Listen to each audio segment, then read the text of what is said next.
Greetings, Nick with Sweetwater here, and today we're going to be doing a quick overview of the EVH 5150 Iconic series of amps. A family that now has 5 members, an 80 watt head, a 160 watt 4x12 cabinet, and 3 combos, namely a 60 watt 2x12, a 40 watt 1x12, and a 15 watt 1x10. The 2 most recent members to join this family are the 60 watt 2x12 and the 15 watt 1x10 combos. And, just like their 3 older siblings, both are available in either black or ivory vinyl. We just heard the 80 watt head driving the 4x12, and both are clad in ivory vinyl. Let's do a quick digital magic set change, shall we, and scoot over to the 60 watt combo covered in a none more black vinyl. Dun, dun, dun.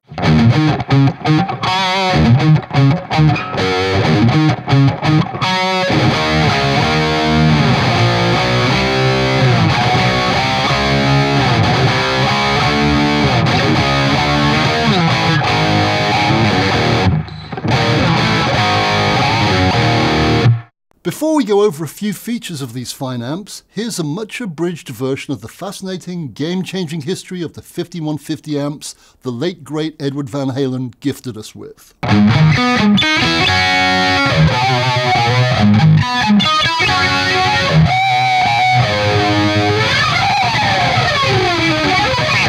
The very first 5150 amp the self-confessed tone chaser Edward Van Halen created with amp guru James Brown in the early 1990s wasn't just a great 120 watt tube head, it was a game changer in the world of hard rock and heavy metal.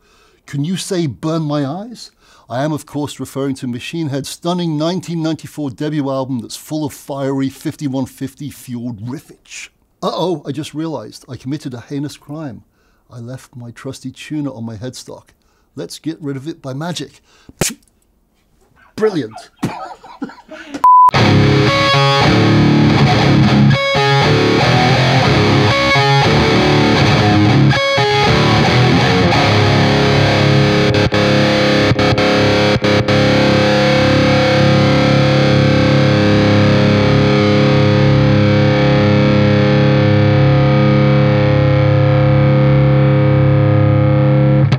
Due to the 5150's massive success, a 60 watt combo version followed a couple of years later, and then a souped up 5152 head hit the streets in around 2000.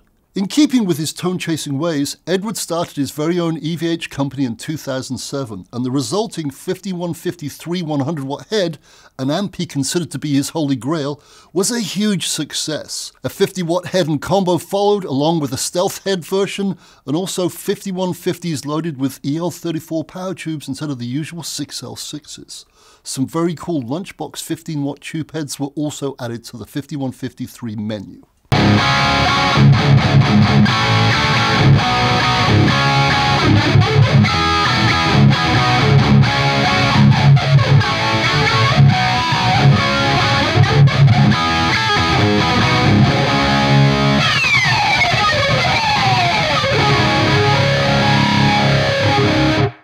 Sadly, as we all know, Edward passed away in October of 2020.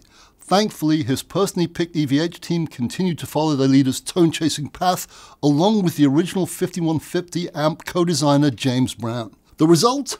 This fine-looking array of affordable EVH iconic high-gain amps right here. Short 5150 history done and dusted. Let's dive into some features, shall we?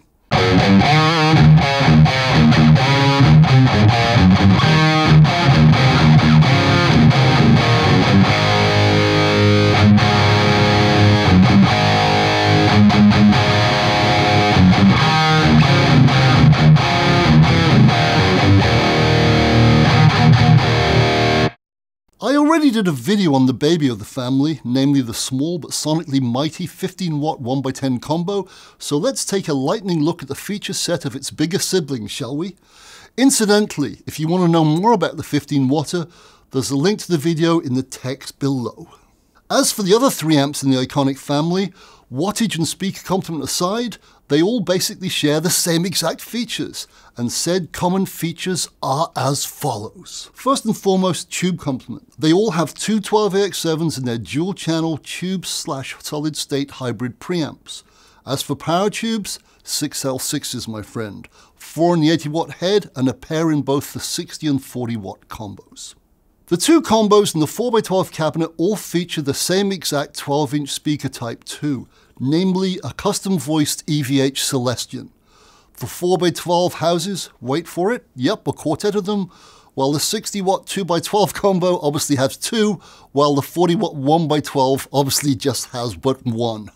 Imagine that. The trio also all feature 2-foot switchable channels, each with 2 voicing options. Reverb, a series effects loop, a built-in noise gate for channel 2, a speaker-emulated output, switchable power reduction, and more. In fact, to make my life nice and simple, all three happen to have the same identical control panel and rear panel features too. So let's quickly take a tour of the top panel of the EVH iconic 6L6 60 watt 2x12 I'm plugged into, shall we?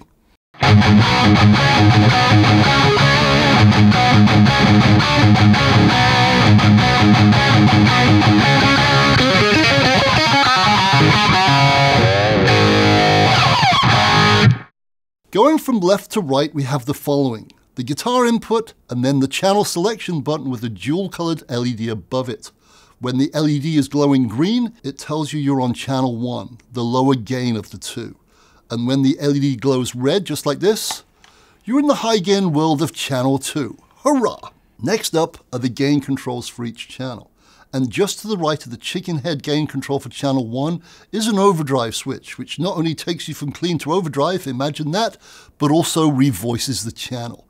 Let's quickly hear that button in action, shall we? Let's dial in a clean sound on channel 1 first and kick in an MXR chorus pedal 2 for good measure.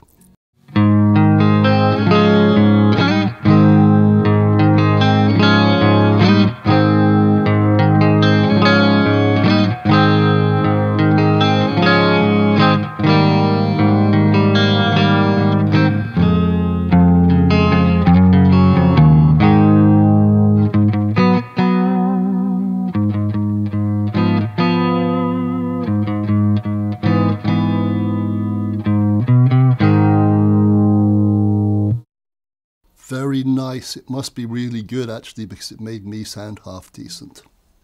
Now let's kick in the overdrive button, shall we, and see what happens.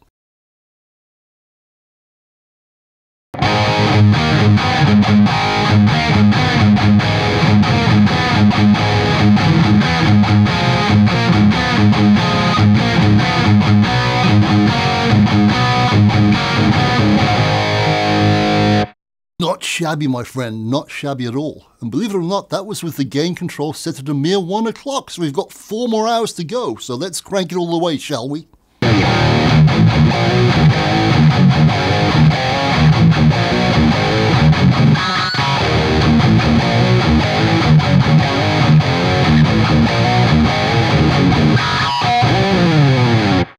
And now let's back it off into Angus and Malcolm territory.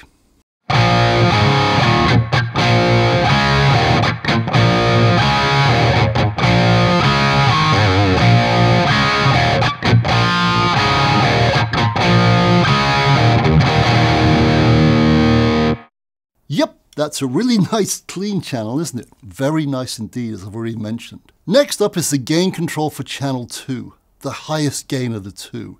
Here's said control set at 1 o'clock.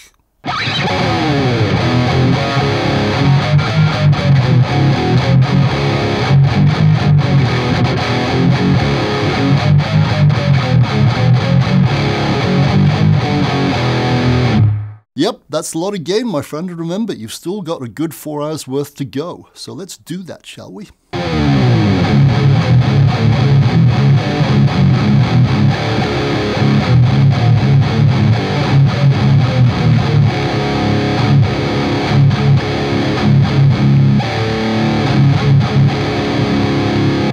But wait, we're not done yet, because right next to channel 2's gain control is the button aptly labeled burn. And as its name suggests, this one takes you from high gain to even higher, thicker and heavy levels of desirable dirt.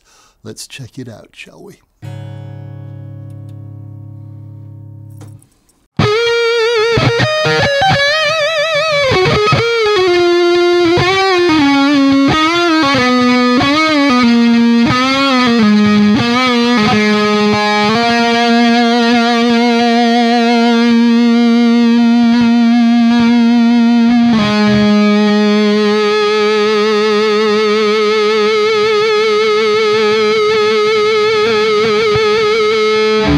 Yep, that was a lot of gain, I'm sure you agree.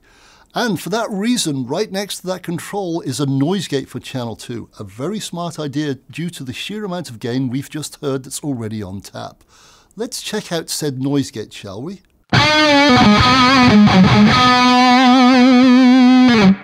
Yep, that gate's definitely doing its job. Here's the exact same lick with the gate set to 0, i.e. off, and let's see what happens, shall we?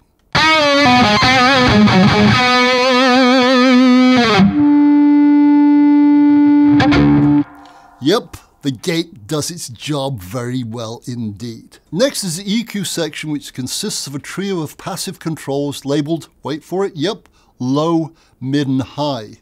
Then there are 2 post preamp volume controls, 1 for each channel. Pretty self-explanatory, right? To the right of channel 2's volume control, we have a foot switchable boost control for both channels. And when set to maximum, i.e. 10, it delivers 10 dBs of boost. Let's check it out, shall we? I'll play with the boost off and then kick it in for a lead fill.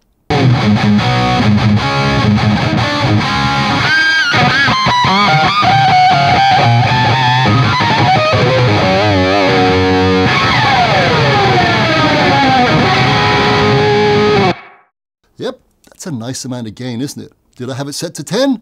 Actually, no, believe it or not, I only had it set to 9, so I've still got 1 more to go. Just 1 extra, 1 louder if I need it. But that's enough, I think. Nice. Last, but certainly not least, on the front panel we have 3 global controls: reverb, resonance, and presence. The last 2 of which work by selective adjustment of the amp's damping factor. Also, just so you know, the built-in reverb resides after the amp's effects loop, which is exactly where it should be. Anyway, before I go any further, it's time for another magical digital change, but this time on the guitar.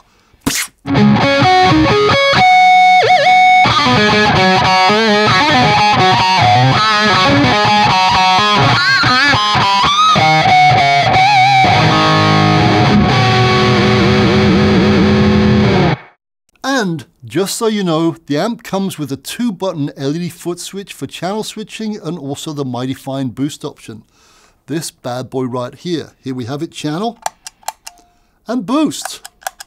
And as an added bonus, the foot switch cable is nice and long too. A small but massive plus in my humble opinion. Why? Because you're going to be playing on a big stage, that's why. So you need a big cable. Forget these small stages, you need to get one of these so you can play on a big one, because that's your destiny. That's your destiny.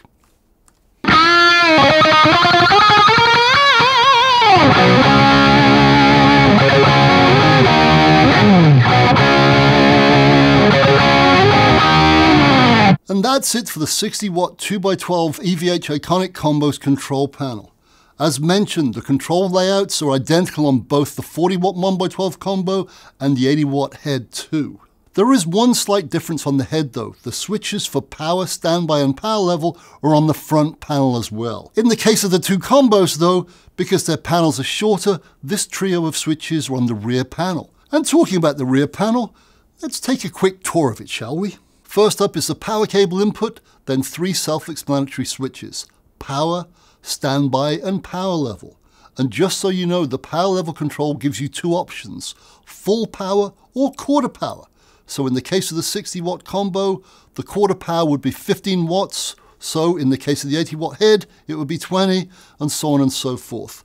Simple math, my friend. Simple math. Allegedly. This quarter power switch is a great feature in my humble opinion, as it lets you crank the amp and not blow the windows out. It's also great for those gigs where that pesky sound guy tells you to turn down or get off his stage. So what do? We switch down to quarter power so we can still crank it. Anyways, next up is a speaker emulated XLR output. This is designed to emulate the sound of the iconic 4x12 cabinet, and an analog circuit is used to avoid any lag. On the left of this output is a power amp mute switch, which means I can use this output for silent recording or those pesky but sometimes essential silent stages if I so wish. And on the other side of the speaker emulated output, we have a ground lift switch too, which eliminates any unwanted ground hum issues when using this output. Next up is a preamp output, followed by the send and return jacks for the amp's series effects loop. Then, to bring our quick rear panel tour to an end, there's a foot switch jack followed by a 3-way impedance selection switch and 2 parallel speaker outputs.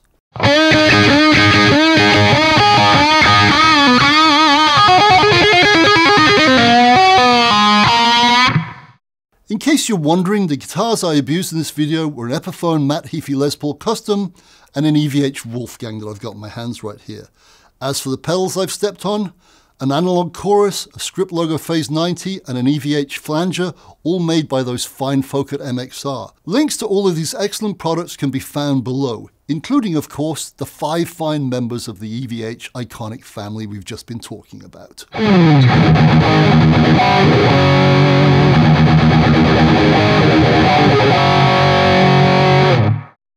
And there you have it, my friend, a quick overview of the EVH 5150 iconic range of amplifiers. In summary, these 2-channel amps offer a load of tonal flexibility, lots of great features, are highly intuitive, look cool, and most important of all in my humble opinion, sound and also feel great. In short, they're fun and inspiring amps to play. Plus you have a vinyl color choice too, ivory or black. I'm going for white, I think. Maybe, I don't know. More information on these fine EVH Iconic Series offerings, or any other EVH product for that matter, please go to sweetwater.com, or better still, call your friendly sales engineer. That said, I'm changing my guitar and I'm out of here.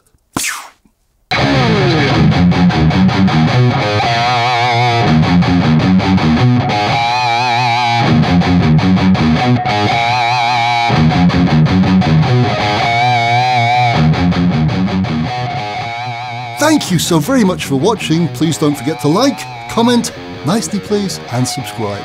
Click here for more videos like this and go to sweetwater.com for all your music instrument and pro audio needs. Thanks again so much indeed for watching. I really appreciate it.